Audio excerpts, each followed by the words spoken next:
Olha pessoal, aqui é uma torre eólica. Ela está situada aqui na fazenda de Meuzinho, que é vizinha a gente. Ela mede a 5 km. 5 para um lado, 5 para o outro, 5 para frente, 5 para trás. E dá 20 km, né?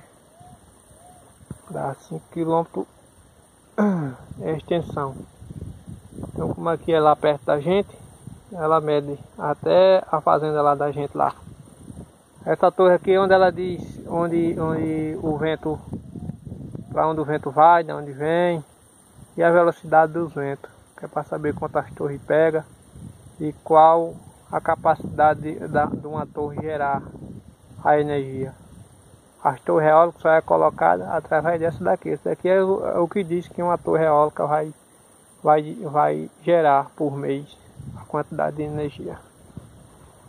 Que é da empresa Casa dos Ventos, aquela que eu tenho uma foto no Jeep. Eu medi essa terra aqui também, várias terras. Eu medi, não, isso daqui eu medi não. Medi lá na gente lá. E as outras encostadas. Isso aqui que mediu foi a Renova e depois a Casa dos Ventos foi e comprou. Negociou, fez uma troca com a Renova. Então é uma empresa estrangeira, a Renova.